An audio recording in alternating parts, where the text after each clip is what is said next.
Fellow soldiers, forward to victory.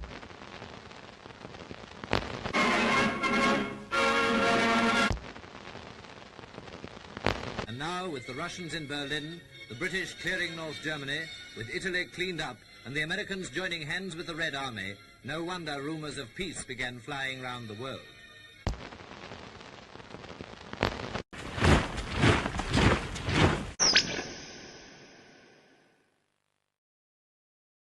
Hello and welcome back to another live episode of the Popular Front here on the Applied Theory YouTube channel. Today we have a very special guest for you. We have Jason Smith. He is a journalist and author based in China. He wrote the book China's War on Poverty, and he is the host of the Bridge to China podcast. Jason, we are glad to have you on today. I'm delighted to be here. Thank you for having me. Yeah, and in addition to appearing here on the Popular Front here today, there's also a special episode slated to come out very shortly after this one, featuring you as a guest over for the guys over at What Is to Be Done as well. So we encourage the audience to also check out that episode as well once that comes out. Jason, before we get into the meat and potatoes of today, I want to ask you about your background, what led to you pursuing journalism and scholarship on China, and everything that entails. Do you want the long answer or the short answer? More detailed, the better. I didn't go. The long answer starts with going to college late. So I finished high school at like 16 years old, and then I didn't go to college. I waited until I was like 20. And when I went back to college, I'd already been a worker. I'd already been, lower class, if you will. I was living in my friend's bedroom, which is very common in the United States today, but in the 1990s, it wasn't. People by 20, 21 were already renting a full house by themselves. So I was working in a kitchen, different jobs, and then I decided, I should probably go to college. It'd be a good idea. And so my education began after the fact that I already was out in the world being a worker with the regular people. So my perspective on things was a bit different. But, I remember I studied philosophy, history, but I took a couple classes in cultural anthropology, and that was fundamentally changing for me because it made me realize, kind of divorce myself from my American-centric perspective on how the world is, how the reality works. And so after I eventually later finished my master's degree in world history, I decided I wanted to live in another culture and try to understand things from their perspective. Originally, I started in South Korea, and then I moved to China in 2012, July 4th, actually, Independence Day. I moved to China, and I've been here since then. But I think one of the things that's helped me adapt to living in China better than a lot of other foreigners who've just lived here for a few years and gone home is the fact that I took those cultural anthropology classes. When I came to China, I didn't say, wow, those are the Chinese people and this is me and I'm here. I thought, why do they see the world the way that they see it? Because I was kind of taught that in an academic environment. And so understanding China in that way has given me a different sort of perspective about appreciating the way that they see the world. And at the time that I moved to China, it was not the economic success that it is today. I mean, it was already growing, and you could see that it was eventually going to become an economic behemoth. But the reality was that China was suffering a lot of very serious problems with developing. There was air pollution, there's water pollution, there's massive traffic. There was homelessness at that time. President Xi Jinping came to power 2013, and he actually really turned the country around by kind of repivoting China, because they really went for markets. They really went for it really hard under Hu Jintao since Deng Xiaoping. And Xi Jinping was like, okay, we've had markets. Now let's focus less on GDP and get back to our roots, socialism, like taking care of our people. And he cleaned up a lot of that really quickly. He's like, we're going to focus on changing the metrics for the people who are governing at different levels across the country from GDP at all costs to environment and to poverty alleviation. Poverty alleviation has been going on for decades, but it really accelerated under President Xi Jinping. And so you saw a transformation. I arrived here right at the, when things started to turn, 2012. Look up, the sky is, rolling clouds of gray and black sometimes. And then like a few years later, blue skies and, fewer homeless people and increased awareness of the poverty in rural areas and in some urban areas. And, the government really went out of its way to fix that, to remedy that, to alleviate that, is the word that was used. And so it was transformative. And for me, seeing that transformation made me reflect on my roots in the United States. And I was thinking about, okay, well, when I arrived here, I would have said, wow, life in the United States was better, in a lot of ways. But the United States has been in a period of decline, and China has been, meanwhile, fixing problems that existed that were worse in China and now are better than in the United States. I mean, even by 2020, things in China were already starting to become better, fewer homeless people, less extreme poverty. Now we have 700,000 or more, it's debated, homeless people in the United States who are living in abject poverty. And you have nearly no one, not no one, but nearly no one in China experiencing abject poverty. And the environment is getting cleaner, and people are making more. From 2015 to 2025, you see the doubling of incomes, but also inflation has been near zero, around 1 or 2%, and so people's livelihoods are getting far better. And so that kept me going as a journalist. Your question was, why am I a journalist? Why did I pursue this? Why am I here? Well, seeing such rapid transformation really kept me hooked, like a novel that you pick up and it just keeps going. And China just kept going. And so I stayed interested. For sure. And in addition to your work as a journalist, you've also written the book China's War on Poverty, which you touched on just now when you were explaining your roots. For anyone in the audience who would like to buy a copy, I'm sure we'll have that linked after we get done streaming today. You touched on both your own experience here in the United States with your own economic and financial situation, and your move to China and seeing in real time the transition. What was it specifically that made you want to author a book specifically on the Chinese system as it pertains to poverty? Well, that's a really good question. Actually, this book hasn't come out. We're in pre-sales. It comes out next month on the 11th. I just got these copies like a couple days ago, so that's the only reason I'm showing it. I'm so proud. I got my book. Yay. My other books are over here. That's my old book. It's also about poverty alleviation, but it's about how China is alleviating poverty in the underdeveloped world.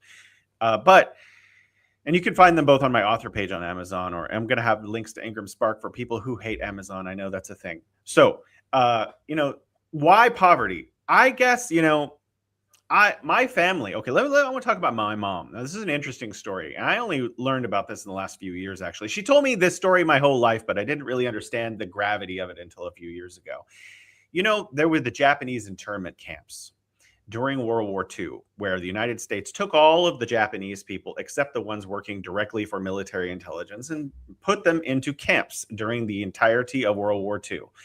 After they left, following the end of World War II, my mother was so poor when she moved from Texas to California, her family, that they lived in those internment camps. And those were subsidized housing, That was the version of it at that time. So in the late 1940s, my grandparents moved into the Japanese internment camps, and they lived there because they had no other place to live. So my family comes from a background of relative poverty. Well, maybe extreme poverty. I'm not really sure.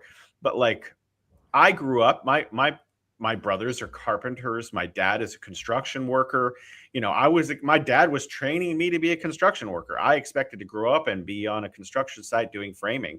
And I just liked books. And so that changed my trajectory, because I was just really into reading. It wasn't about material wealth. I was just like, wow, I was 10 years old. I picked up, Epictetus, and I was like, wow, this is interesting. And so that changed my trajectory. But, I come from a working background, and I understand what it means in America to be a worker, to have everyone around me without a college education, and have everyone around me fighting from paycheck to paycheck to survive. And in the 1980s and 90s, it honestly wasn't that bad. People could afford things. You could have a job, one job, no side hustle, no second income stream, or whatever they're calling it these days. You could work a regular 40-hour week and afford to make payments on a home. And that was realistic, but that has changed. And I don't need to tell Americans that. Americans know that. There's a small insulated group at the top who aren't aware of this. And they talk about, oh, the economy is doing great based on the stock market. We all know that's not true. So when I came to China and I had this knowledge in my mind and I saw China's situation, and, it wasn't great at first, but they were doing poverty alleviation. And I was like, oh, that's good for them. But as things progressed and I started traveling more around China, and I've been to every province of China now, and every special territory, every special region, including Xizang, aka Tibet. We can talk about why it has different names, and they have very good reasons for that, for people who were like, oh gosh, they changed the name of Tibet. They didn't. But the reality was, I saw these villages. I saw them when they were extremely poor. I mean, pumping a well in your courtyard to get water out of the ground, no plumbing at all, no flushing toilets poor, to like, now everyone's got plumbing, basically. Not everyone. There's actually maybe 10 million people who still need what they call improved access to water, but it's so much better than it was. It's like night and day. And they've actually completely rebuilt entire communities. They've invested trillions of dollars in rebuilding millions of villages all over China. And you can go and see that. And I do, actually. My wife is a little annoyed because she wants to go to the beach, and I want to go to the poverty alleviation village. I make a list of like 20 villages, and I'm like, oh, good, we're on vacation. Let's drive from village to village and explore what has happened and talk to the people there and film and take pictures. And she's like, okay, that sounds fine. I think I can keep this going for a couple more years before I owe her a proper vacation. But anyways, I spent all my time exploring these poverty alleviation villages and provinces all across China. And things have dramatically improved. Like, they're as good as nice little, towns and villages in the United States, except the homelessness is not pervasive. Are there homeless in China? There are homeless in China. We have 1.4 billion people living here in China, right? You're going to find everything. Will you find murder? Of course you're going to find murder. It's 1.4 billion people. It's a statistical outlier that these things will happen. And so there are these people, bad faith actors online, who find these little tiny examples of terrible things that happen in China all the time and try to blow them up like that's what's happening in China. But that's not what's happening in China. The bell curve, by and large, 99.9%, there's just no homeless people. In Beijing here, I know of for certain one homeless guy. This is a city of 22 million people, and I go around the city looking for them. There are a few places. If you go to the front of a Buddhist temple, you might find one or two people who are like begging, but it's very rare. It's not like when you're in LA or San Francisco or Sacramento or all these cities that I'm familiar with in California, where you're just driving down the street and it's just going by entire little tent villages of people who are begging and like you're barely surviving. China has basically eliminated homelessness to the extent that it's possible for any country to do so. The few people that are out there are probably so mentally ill that it's incapable. They would resist it. I don't want to go into your apartment, but they have subsidized housing in urban cities, and they've rebuilt villages, and they've actually built entire new villages and moved villages into new homes. And I've seen that too. Amazing things. And how could you not want to tell that story? So, I'm a journalist in China. The biggest story of my lifetime is raising hundreds of millions out of people out of poverty. And I'm in the country. I have the honor of being here as an English speaker, living in China, traveling around, seeing that and experiencing that. How could I not? It's the urge to write a book on that is irresistible, right? Right.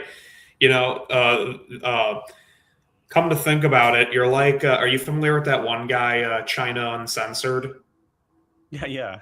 You're the reverse version of him. But he doesn't live here. So, I guess that is the reverse, right? Yeah. Yeah.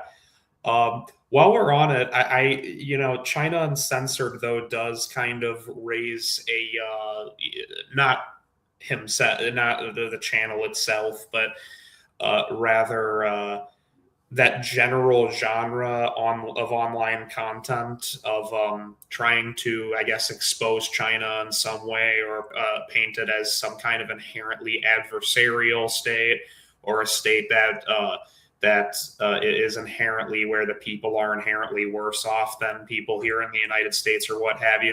That's all their whole angle.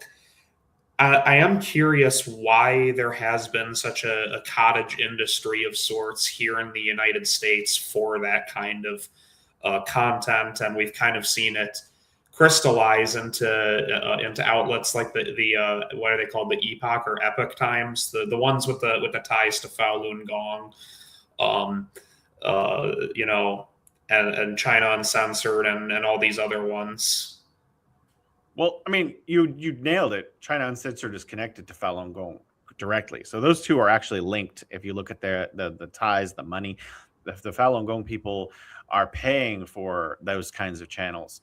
There are a couple other haters out there who are off on their own on YouTube, and they're just doing it for the clicks. But it is a lot of different reasons for that. Number one, the United States, the oligarchy, they don't, and we know that all U.S. media is owned by billionaires.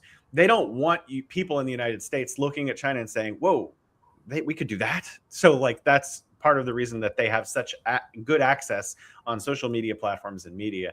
But I mean, in terms of, there was actually a turn in 2018 or so where China kicked out a bunch of foreigners, because China's been making changes over a period of time. They cracked down on prostitution at one time. They cracked down on drug use at one time. They cracked down on, there are all these crackdowns where they eliminating these ills from society over time. Around 2018, which is the time a lot of these YouTubers who used to live in China left, China did a crackdown on unqualified English teachers. So there were all these English teachers who were here with no bachelor's degrees whatsoever. They had basically no college education, and they were not supposed to be in schools teaching kids, but they were.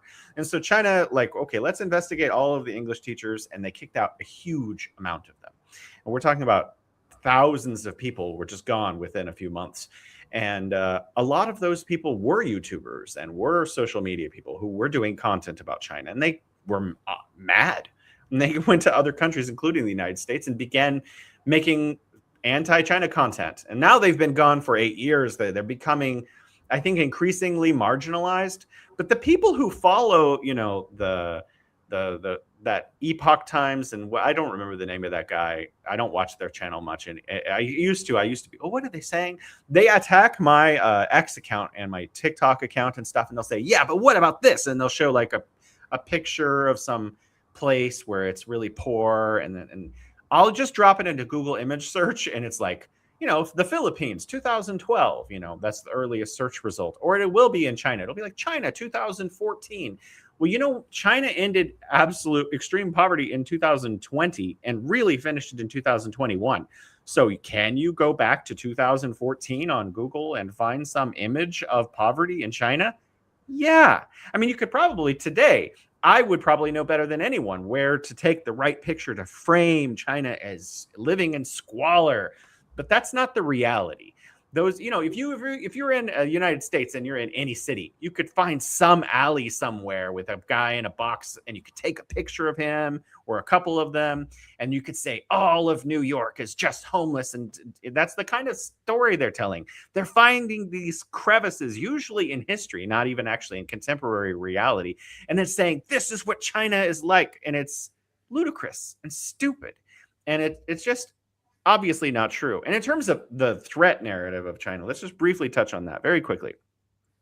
The United States, I don't even know how many wars we've had since World War II, like 70. I mean, if you count all the little ones, right?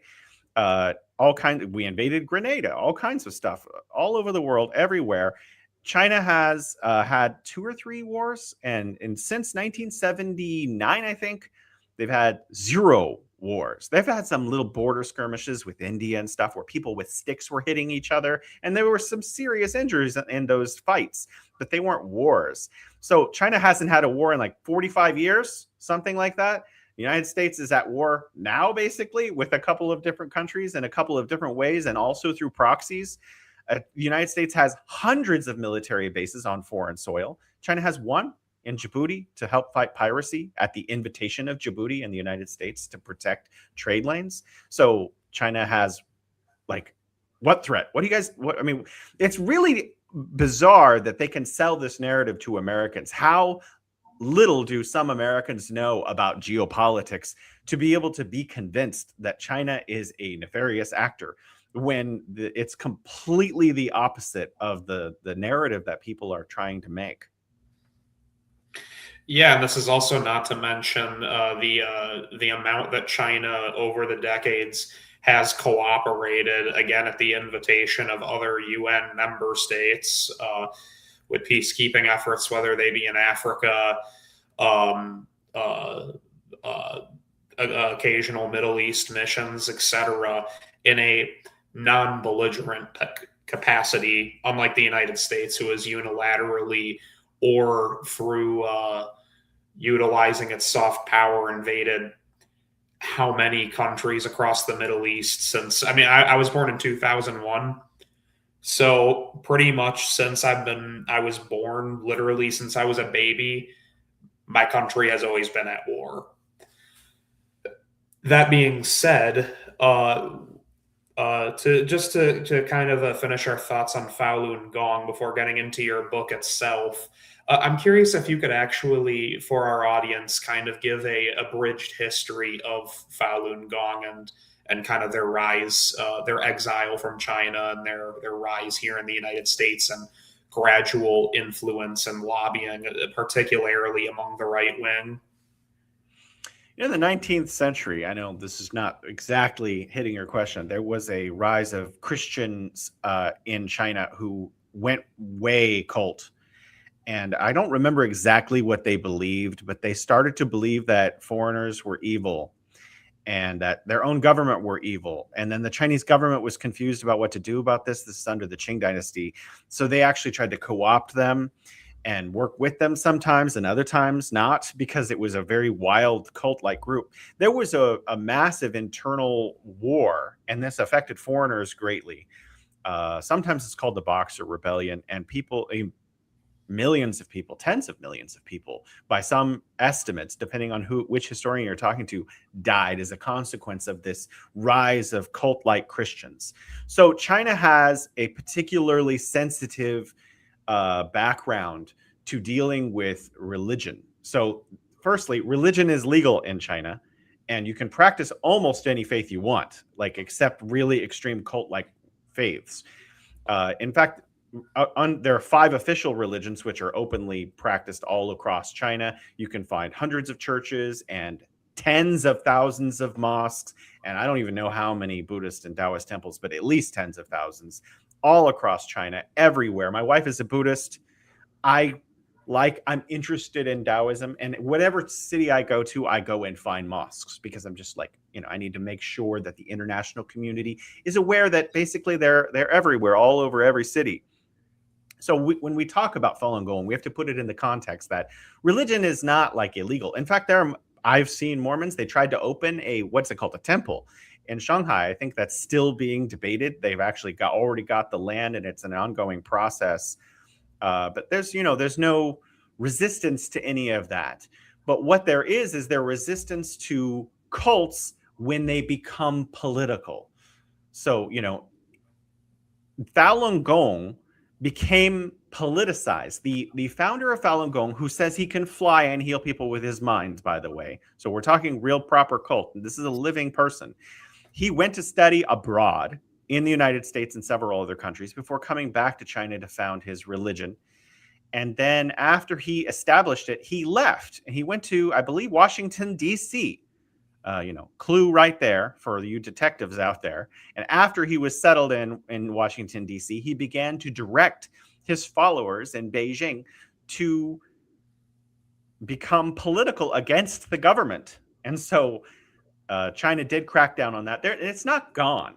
Actually, I think my grandmother was associated. My wife is Chinese. Her grandmother was associated. She's fine. She's not in some weird organ, facility or whatever the story that they tell. But, they don't have official locations anymore. They broke it down and basically said, hey, why don't you learn and try provide educational materials about reality. And a lot of the people just stopped believing that when they realized they were being manipulated by this cult based in New York City and Washington, D.C. Most of them actually just migrated back into regular Buddhism because there's a few different strains of Buddhism. In fact, my wife, who, granddaughter of this person, she's a Buddhist, and she's very Buddhist. Like, oh my gosh, my wife she goes and stays in Buddhist temples. We go to Buddhist temples everywhere we go. I have Buddhas in my house. I mean, they can only be put in certain places, and we have, she bows to them, and we burn incense. My neighbors hate that, by the way. But yeah, they were being used clearly by the West through their, sacred leader to be manipulated into rising up against the government. And so that's why they were shut down. Okay, I see what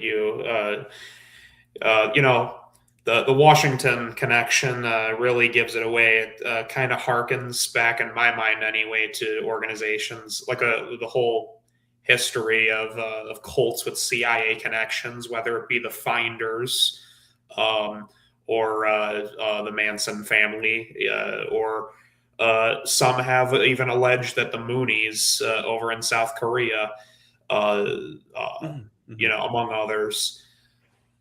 With that being said, to the point, to the I guess the premise of your book, exploring the history of China's poverty alleviation and its great success in the modern day and age, I find that it's helpful when it comes to the People's Republic of China's arduous journey toward extreme poverty alleviation, that we really have to start at the beginning of the People's Republic itself, and even before that.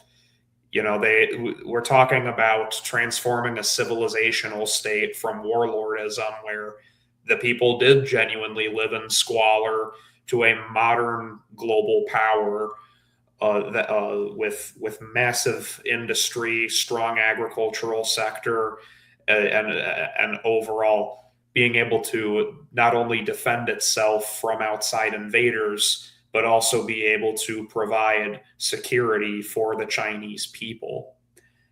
To this end, I'm curious, what would you say have been some of the most effective measures by which China has managed this massive poverty alleviation? Well, this is actually, and even if you read my entire book, you're not going to know the answer to this question. That's why it's a volume 1, because this is so complicated. But, the Chinese themselves have a phrase: if you want to get rich, first you need to build a road. And you're going to hear that a lot if you keep asking other people who know about this topic. But it is so important. Literally go back to the 1990s in China, and their villages with no road. So they had like dirt roads. Well, how are they supposed to participate in a national economy, right? So one of the things that China did, as it was becoming wealthier from these special economic zones and from the development in major cities, is they were helping transfer that wealth to building national infrastructure, which is what they do today. They spend about $1 trillion a year on building infrastructure in China every year, while the United States spends $1 trillion a year every year on wars, on endless wars, and occupying the entire world. So, the national priority matters. So now there's not a village in China that doesn't have like a very nice, well-paved road with bridges it can access, the capital of their province and other major, networks. And so when we're talking about poverty alleviation, we need to keep in mind that a lot of it was clean water, electricity, 5G towers, and roads. So these people now, they were growing, let's say they were growing oranges, whatever it is, apples. I actually know a couple apple villages, so that's a good example. They're growing apples, and 30 years ago, they're cut off from the rest of the nation. If you want to go, you can get into a car, drive down a dirt road for hours, and maybe eventually get to the capital. Okay, maybe you can't drive a car because there's just ropes to cross some river somewhere, literally, right? In some places, they had no roads. Okay, so can you sell your apples on the national market? No. Where do you sell your apples? To the local village, or maybe the next village, and that, or you trade with a couple villages away. That's it. So when all of this infrastructure was built, the government did another thing to help those villagers. So now they're like, oh, wow, we have a nice road, but they don't know what to do with it. They have very little education at that time. So all these educational facilities, in addition to schools and K through 12 facilities developed all across the country, vocational schools are set up in every village. We're talking about 1 million vocational schools all over China. I've been to a lot of them, really amazing. And experts come, these cadres from the cities, a lot of them volunteering their time. And the government facilitated that by interlinking different provinces, like rich province with poor province, rich city with poor villages here. They're interlinked across, and then you have 100 million party members. And at least a few million of those are actively volunteering to travel around China. Sometimes they get paid a stipend for their, travel expense, but that's it. A lot of them are fresh out of college. They want to do a year or two of charity, some of them more. They go into the village. They go to these vocational schools. A lot of them are agronomists, which are scientist farmers. And they help them, grow the maximum yield for whatever their crop. Sometimes they'll help them change their crop. They'll say, hey, you know what? You're growing wheat here. I know a village I'm thinking of in specifically. This is the very salty plain. You can't grow wheat here well. Why don't you grow this? And so they proposed, in this case, I'm thinking of black mushrooms, which are very popular in China. And so villages were, we'll try that. Some farmers were like, no. And so they're, okay, keep growing wheat. And then some farmers started growing black mushroom, and then they would sell that and make a lot more money. And so a lot of the other farmers were, okay, we want to do that too. So year 2, year 3, entire communities got on board and started doing these alternate, crops. But they also taught them skills like how to use a smartphone. You got to remember, they didn't have smartphones. They didn't have laptops. China jumped over laptops in a lot of ways and went straight to smartphones. Now they have 5G towers and they're a village, right? And so they're taught how to use a smartphone, but not just so they can go and watch, play on games or watch videos, so they can learn how logistics work. Where is the best way to transport my apples or black mushrooms or whatever it is? How can I get to national markets? How can I do online sales so that my product can reach cities that are 3 provinces away, or international markets, which has been the case in a lot of places? Or how can I add value? How can, we take a loan, or the government will give money to build a factory depending on how poor a particular village is. Now they're making dried apples. Now they're making apple juice. Now they're making all these other products related to apples and then selling those and packaging them nicely, how to make a nice package, how to buy the packaging, how to ensure the long-term stability of that product as it's being transported, refrigeration. All of these things were pumped into the rural areas. We're talking about enormous amounts of money, tens of billions, hundreds of billions of dollars dumped into all of these villages all over China, along with the education, teaching people how to farm better, how to sell their product at a national level, how to save that, how to invest it, how to reinvest it in their product, how to invest it in better machinery. And so what China did is it didn't say, oh, you need help, here's some money, here's some new apartments. And they did actually provide apartments in some cases. What they did was they helped small villages become part of the national economy, include them in the national economy, which is good for the national economy also. So China's economy is growing by taking these villages and including them everywhere and creating a larger network of integrated villages and farms and cities, so that everyone's benefiting from the participation. These people are raising themselves out of poverty. This wasn't just a gift. This was the gift that keeps giving. They're teaching people how to fish instead of giving them a fish. And they just kept going and going. And it's still going. This is an ongoing process. Villages which are less poor now will be increasingly, better off later, because this process has only been really started for the last 15 years. In a lot of villages, just 10 years. And so we're really just seeing the beginning of the end of other scales of poverty, because they finished with abject poverty, which is, I think they guarantee clothing, guarantee housing, all these in cities, guarantee Wi-Fi. And they also have minimum thresholds for income, for actual national income, not just like providing food for themselves. But you going back to your point, a lot of people misunderstand this and think that this began in 1978, or this began with President Xi Jinping, as I've been narrating. But the end of poverty really began in 1949, and prior to that, if you look at the length of time that the average person lived in China at the end of World War II, when the fascists left, you see that people were living into their mid-30s. And by the time that we have reform and opening up in 1978, people were living into their late 60s. So poverty alleviation had already begun. And in the period before reform and opening up, you have what they call shoeless doctors, which they had shoes, most of them. And so they would go, all these doctors and nurses spread out across China, mostly members of the Communist Party of China, who were giving their own time to help save people. And they were giving basic medical care. They were helping people with births. They were building homes. My grandmother's home, the same grandmother we were talking about before, her home was originally built in the 1950s by the Communist Party, who went through village by village by village, building these basically identical homes everywhere. So the really small, but did the job, warmth, couple beds. And so it's been a process that's been going on since 1949 and before, as you mentioned, when they had land reform, and land reforms have continued to change. They didn't stay static like they were then.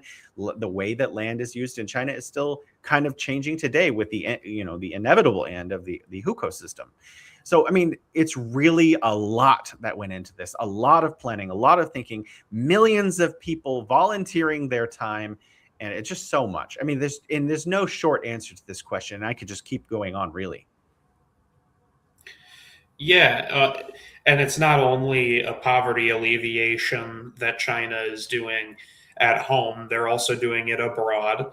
And beyond poverty alleviation is also the Belt and Road Initiative, which, it's a major step forward towards advancing multipolarity in the world and creating a necessary counter infrastructural project to the Western-dominated seaways and the aging apparatuses of Western hegemony. I'm wondering if you could speak to the benefits of the Belt and Road Initiative. Well, that was my prior book. When I'm talking about China aiding in these other countries, I started with the Belt and Road. My original interest in about 2017, 18, it was like, okay, this is being talked about a lot. What is it? And then I just sort of, wow, people need to know. So I wrote a whole book about it. World Beyond Poverty. That's the name of that book. Came out a couple of years ago.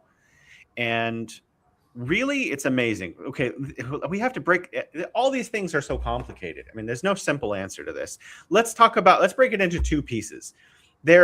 Firstly, actually, if you talk to experts in the Belt and Road, they're not going to break it down the way I break about it. They're going to talk about 5 connectivity and all these really complex, weird terms that don't make sense in English unless you explain them.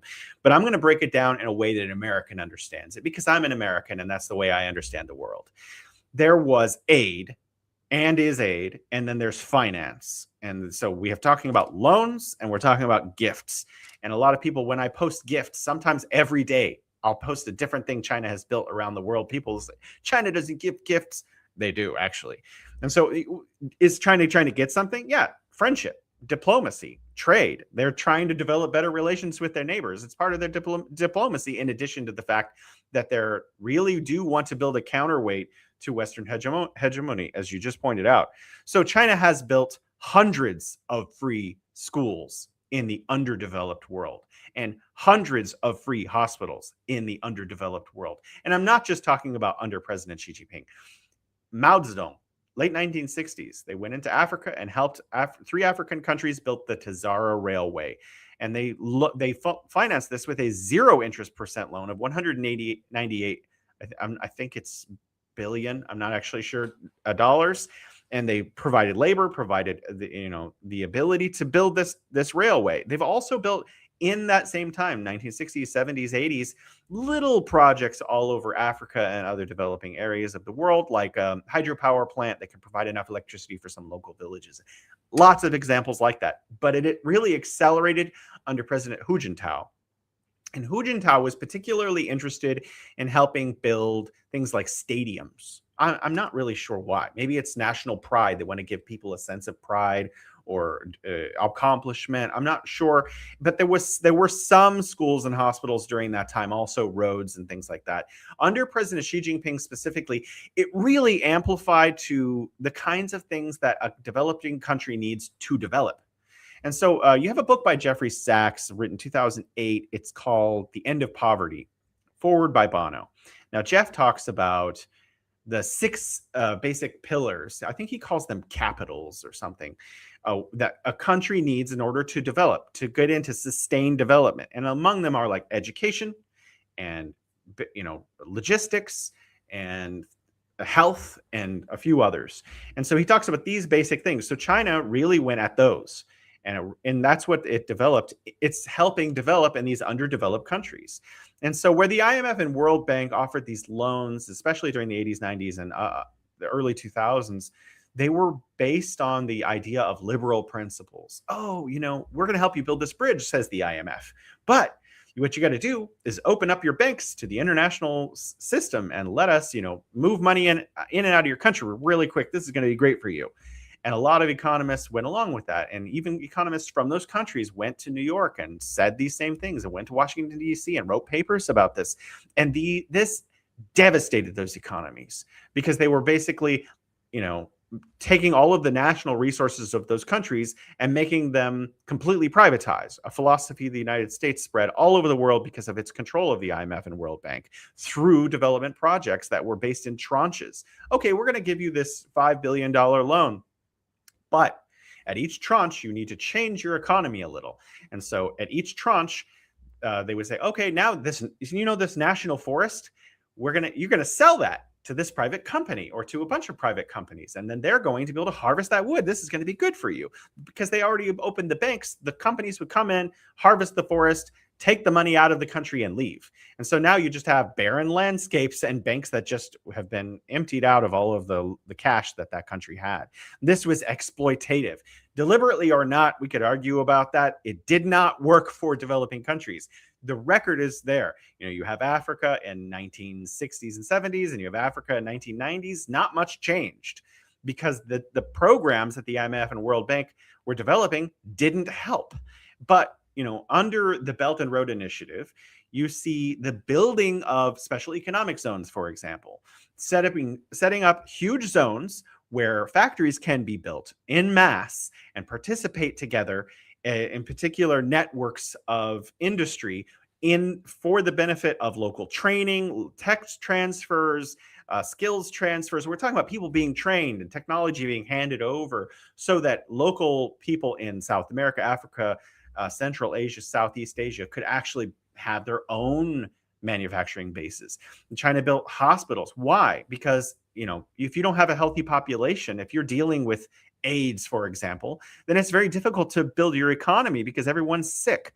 So China's, by building these hospitals all over the underdeveloped world, they're actually enabling these various pillars to be established. So you have health, you have education, you have infrastructure, you have manufacturing, you have logistics, roads, ports. In fact, sometimes they built ports for free. There's an airport in near Gwadar in Pakistan, China built for free. By the way, they built a mosque on that same airport land for free.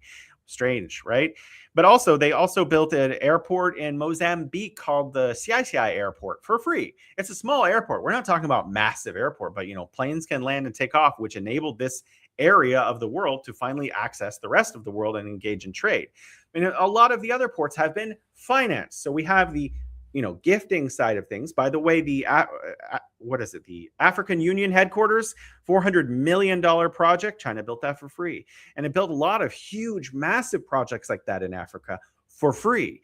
But then it also does finance. So this is when that country approaches China and says, we really want this. So they will go to the Chinese embassy and say, we need, a steel factory here.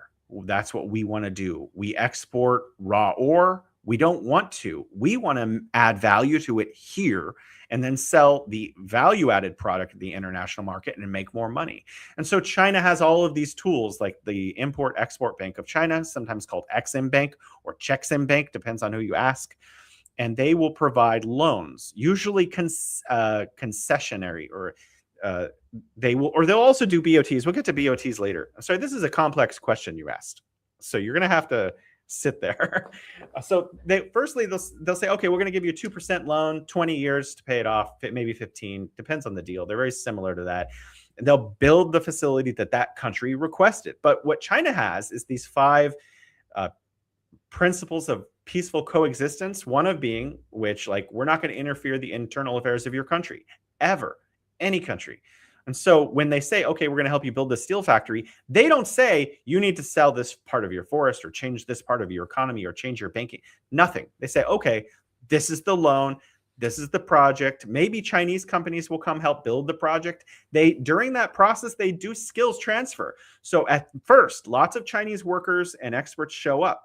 And as the steel factory in this example is being built, they're training local architects, local engineers, local managers, how to manage that facility, how to participate in the building, how the building gets built, how the process will work. And they're training thousands of people sometimes. Sometimes they set up a little school, and they'll actually and they'll set up another school for those people's kids. And then they'll also sometimes build housing for the local workers as well.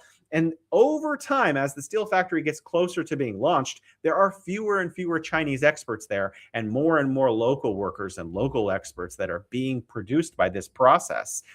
And they'll take over at some point. Sometimes some engineers, Chinese engineers and workers will stay on, and managers will stay on for a few years, but slowly they disappear. And then it becomes a local project. There's usually a key turn ceremony where the Chinese officials formally hand over the new facility that has been requested to the locals, and it becomes entirely theirs. China has never seized a facility anywhere. And people will make an argument about the port of Hambantota in Sri Lanka, but that's just not true. What happened in that case was China built the facility and was ready to leave. And then Sri Lanka said, ooh, what if we sold you the rights to run that facility for 99 years? And China was actually confused by this. Why? We don't want to run your port. And they were like, we're going to use the money that we get from selling leasing it to you for 99 years to pay off this really bad IMF loan that we can't afford anymore.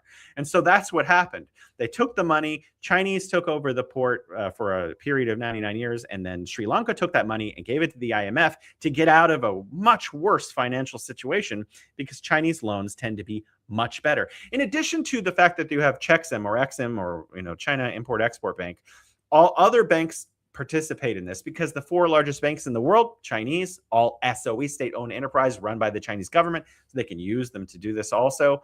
And it's set up, banking with the BRICS institution, and the BRI has its own loaning institutions, more than one actually. There's at least 2 that I know of where they do loans as well. And I think there was $100 billion put into the BRI banking system specifically to help countries develop. So this is changing the underdeveloped world into a developing world, specifically to rebalance the global hegemony, but also because China knows what it was like to be colonized, because China was colonized. The British came in with gunboats and took over China and imposed all of these unequal treaties. So China really does want to help its neighbors, wants to change the geopolitical reality for poor countries so that they have the opportunity to climb the same ladder to development that China is climbing. Also, last thing, I'll keep it short, BOTs, build, operate, transfers. And this happens in China. So there are some freeways in China that actually the government doesn't own. They're owned by private corporations. And these are BOTs, build, operate, transfer. So they'll give the company, oh, you can build this bridge that we currently don't have enough money in our city to build. You get to charge a toll for 25 years, 50 years, whatever it is. After that, you have to hand it over to us in excellent condition according to these specifications, and then it becomes the government, so we're going to remove the toll. And so China has actually done BOTs with countries because they couldn't afford a loan, also where they say, okay, we'll build a bridge for you for free sometimes. By the way, China does build bridges for free. They're called friendship bridges, but they'll also build like highways and then charge a toll for like 10 years and then transfer it to the other country, BOT. So there's all kinds of different tools and instruments for this process to happen, but it's considerably better than what was happening formerly. Yeah, I think that the arrangement via both BRICS and the Belt and Road Initiative and China's general foreign policy of mutualism is an interesting counterpoint to the narrative we always have here in the West about how, insert X, Y, and Z, where not only is China shown to be some kind of adversary on the international stage, and false equivalencies between China and China's foreign policy and American foreign policy are made, whereas the United States threatens and coerces countries to stay within, for example, the petrodollar system. China, meanwhile, engages in a foreign policy of mutualism, mutual benefit. With that being said, I also want to touch on myths regarding China's own domestic policies, because have you done scholarship on the Tiananmen Square, for example? Yeah, I mean, it's much more complicated than most people imagine. Yeah, I was curious if you could debunk a lot of popular Western myths about the Tiananmen Square incident in '89. Okay, where to start? Okay, firstly, let's just talk about Tank Man. I like this because it's just obviously ridiculous how what happened was completely inverted. So we'll get to, did people die? How did they die later? When these riots began and the protests, because they were killing soldiers, by the way, prior to this, the protesters were not peaceful at all. And they were actually capturing tanks of the PLA and killing all of the soldiers in them, in some cases hanging them to die and burning them alive in public. So when these riots were kind of getting out of control, the tanks, at some point, the government made the decision to remove the tanks. And they were leaving the square when Tank Man jumped out in front of the tank and said, "Don't leave, basically. We don't want you, you go back there and deal with this," is like what he was trying to say. He was like, "No, you can't leave." And so he jumped on the tank. That's what a lot of people don't see. After he's standing in front of there with his groceries in his hand, he jumps on the tank and he's deliberating with the soldiers, "Go back, please go back." And some people come along, other civilians, and they, "What are you doing? You're insane." And they take this guy off of the tank and they move him off of the street, and the tanks proceed. So, okay, let's just take that incident. A lot of people in the West think this is some protester who is saying no tanks in Tiananmen Square, and like he gets killed, right? That's kind of the story that people want you to believe when they just show this picture in isolation. That's not what happened at all. It's completely the inverse of that narrative. But okay, were civilians killed in Tiananmen Square? No, actually. That's where a lot of soldiers were killed. Were civilians killed? Yes, but they were not killed in Tiananmen Square. What happened is, after finally they just broke this protest up, these rioters up, and said, "Go home," they were on their way homes. And so the soldiers were also in buses, and they were leaving. And they went west, and they're in, I think, I can't remember, Mushidi, which is several miles to the west from the square. And there was a bunch of these protesters who were on their way home, these rioters. And one of the PLA trucks pulled up and they attacked it. They attacked the bus and they lit it on fire and they began killing soldiers. So the soldiers, in defense of themselves, returned fire and some civilians were killed.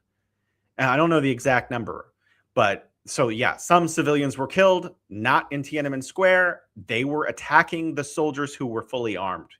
And that's what actually transpired.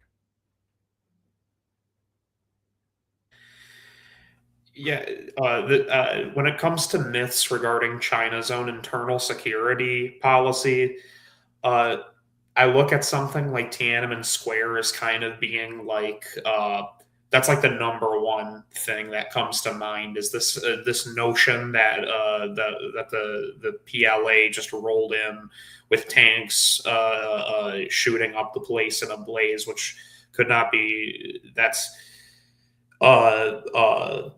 runs counter to what actually transpired. The other one for the modern day and age is Xinjiang. I hope I'm pronouncing that right. Xinjiang. Xinjiang. You said you've been to every province, correct? I've been to Xinjiang every year for 5 years. So I was wondering if, to educate our audience, if you could also explain what has actually been unfolding, what the actual security policies that the Chinese government is undertaking, and juxtapose that with what we're told here by mainstream media. Yeah, absolutely. It's one of my favorite subjects because it's one of those ones that is based on nothing. It's like not even like, the Tiananmen thing is like complicated. Xinjiang is not. There was no genocide at all, ever, of any kind whatsoever. But we have to break down. Some things did happen. And what are those? They're completely not the same as the Western narrative about it. There was a period, and there are also, let me back up. There are people in the United States government who have come out since the 1990s and said that the United States was deliberately training Uyghur terrorists to attack civilians. Now, those I haven't investigated in great detail. I know that those are true, that there are whistleblowers who have said that. I don't know how accurate it actually is. Did the United States actually train terrorists? But there are people in the United States government who left the United States government and said there were. Okay. From about mid-2000s to the mid-2000 teens, there were a lot of terrorist attacks in China, not just in Xinjiang, in Beijing also, and other cities where oftentimes knife-wielding men would jump out of a van and began killing people. And they would do this to try to, destabilize or say whatever, But the reality was that the government said at some point, well, we do need to do something about this. We can't just let this terrorism continue. And so you have two kind of ways of looking at this. The United States invaded Iraq, who had nothing to do with 9/11, and took over their country and destroyed their economy. And now actually the government's not even able to spend money without approval from the president, who signs how the government should spend their money in Washington, D.C. from the White House every year. Most people don't know that. China's solution was different. Okay, we're going to go arrest all the people that we think are responsible for this. And, they had names, and they did, and they arrested people. And a lot of them were prosecuted and put into prison for being part of these terrorist networks. So that happened. Was it, more than thousands? No, actually, it wasn't. There was no, I think they said 3 million at point people at some point were put in these detention facilities or genocide facilities, whatever. Nothing like that ever happened. Not even remotely. And now they did, I was talking about vocational schools and poverty alleviation. They did install these vocational schools that people went home from. They didn't stay there. There was no cage or whatever, the lies about that.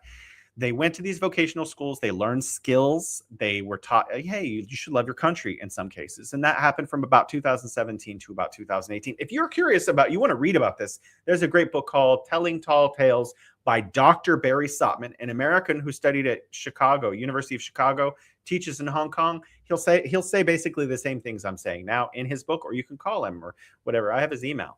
You can email his university in Hong Kong and ask him about this. He'll tell you the same things that I'm saying. So, okay, that's what happened. If you went there in 2018, 2019, there were a lot of security checkpoints all over parts of Xinjiang where there were militarized areas where if you were going through a border, you were going to have your car checked to make sure there were no bombs or knives or whatever inside of it. So this was a real security threat. This was where an enormous amount of terrorism was happening. Not just a few cases. We're talking about hundreds of cases of terrorism. People were attacked. Uyghurs were attacked. Han were attacked. Just people were attacked and murdered in the street by these kinds of people. So there was a high level of security.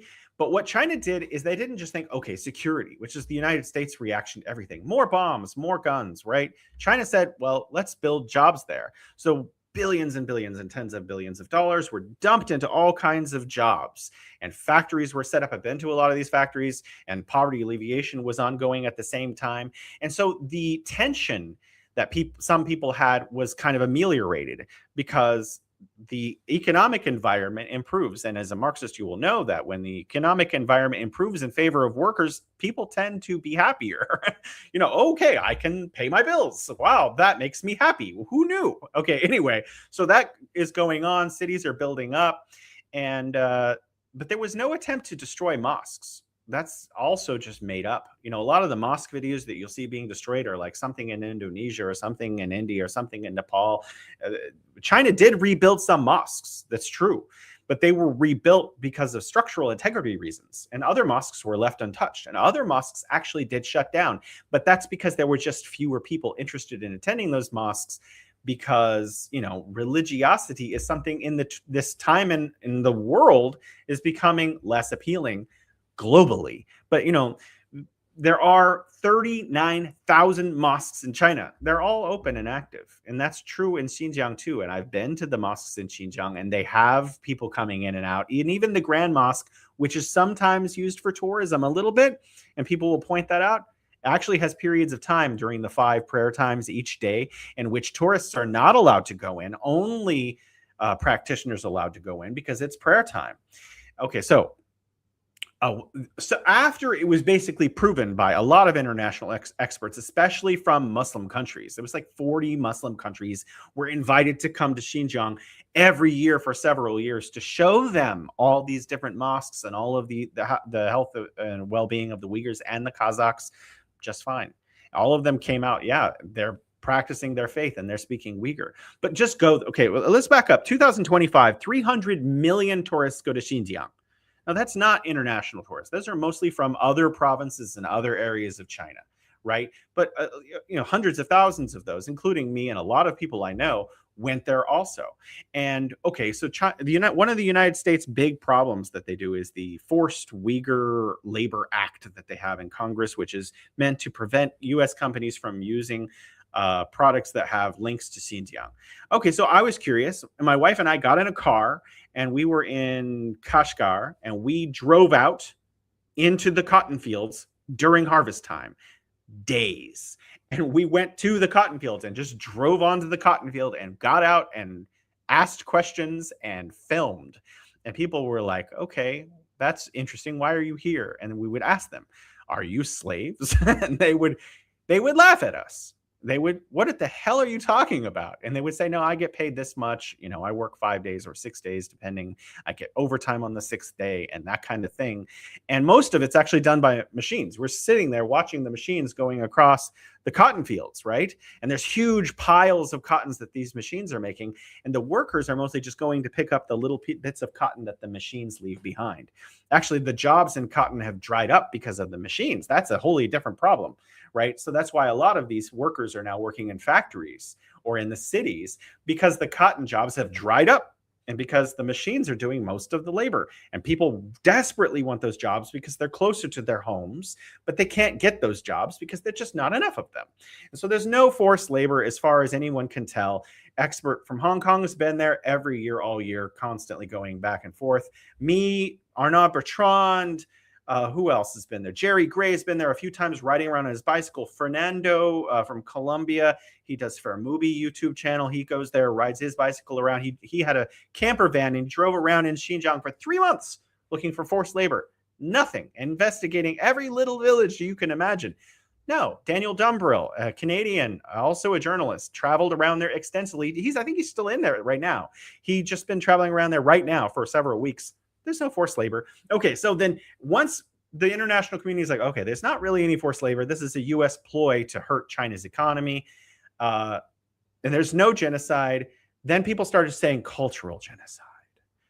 Oh, they're destroying their language. Well, okay, I'm a journalist, and I get to go on trips with other journalists.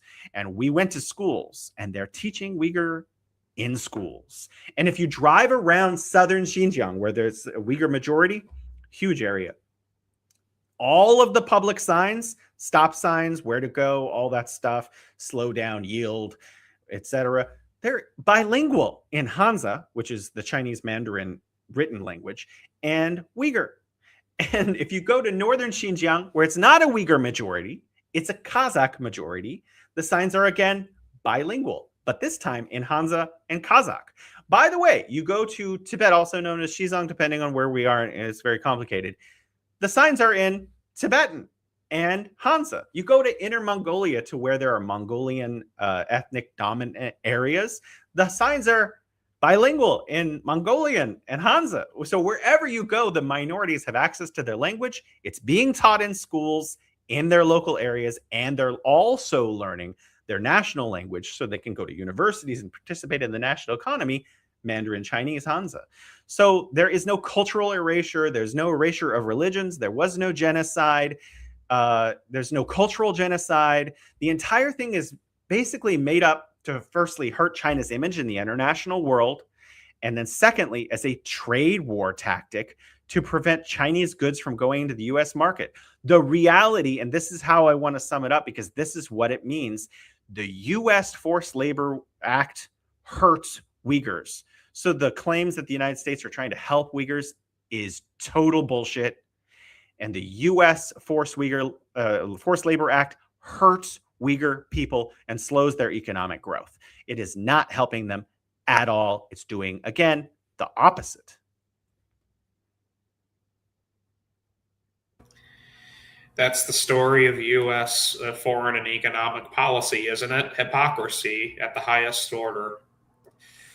With that being said, Jason, I want to thank you for this very illuminating discussion. Once your book comes out, I am going to be sure to direct viewers to it. And we would love to have you back on for another very educational discussion regarding China and multipolarity in general. Thank you so much. Thank you for having me. Have a good one. In January, Samantha wrote to Andropov asking why he wanted to have a nuclear war. Andropov replied, saying the Soviets want peace, not war, and invited her to come see for herself.